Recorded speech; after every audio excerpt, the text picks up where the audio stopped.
તો અમરેલીના જાફરાબાદમાં બાબરકોટ ગામની 70 એકર જેટલી રિઝર્વ ફોરેસ્ટની જમીન એક ખાનગી કંપનીને માઇનિંગ માટે આપવાની હિલચાલ તેજ થઈ છે।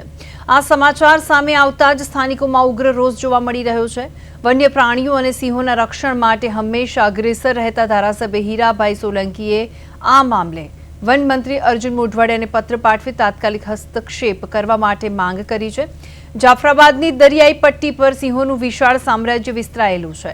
જો 70 એકર રિઝર્વ ફોરેસ્ટની જમીન માઇનિંગ પ્રોજેક્ટ માટે ખાનગી કંપનીને સોંપવામાં આવશે તો સિંહો સહિત અનેક વન્ય પ્રાણીઓના વસવાટમાં ખલેલ પહોંચશે અને તેમનું અસ્તિત્વ જોખમાઈ શકે તેમ છે।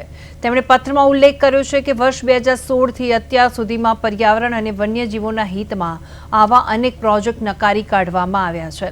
માઇનિંગની આ હિલચાલના કારણે સ્થાનિક લોકોમાં પણ ભારે નારાજગી છે। હીરાભાઈ સોલંકીએ વન મંત્રીને અનુરોધ કર્યો છે કે સરકાર આ બાબતને સ્પષ્ટ ખુલાસો કરે અને રિઝર્વ ફોરેસ્ટની જમીન ખાનગી હાથોમાં ન જાય તે માટે સુનિશ્ચિત કરે।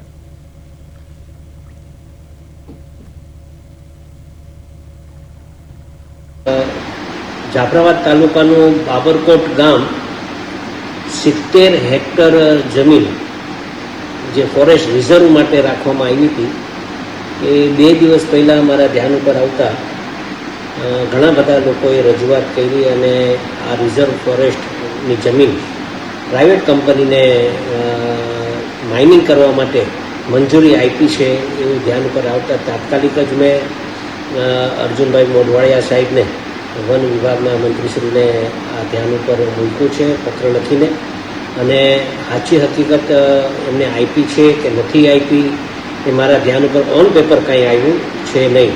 છતાં પણ જ્યારે આવું વાત આવી છે ત્યારે આ વિસ્તારમાં ઘણા બધા વન વિભાગના જેમ કે હાવજ સિંહ અને અન્ય પ્રાણીઓ જે આ વિસ્તારમાં વસાવટ કરતા હોય તો મારું પણ એવું માનવું છે કે તાત્કાલિક જ જો કદાચ આવું થયું હોય તો આવું ન થાય એના માટે પણ મેં સરકારશ્રીને એક પત્ર લખીને ધ્યાન ઉપર મૂક્યું।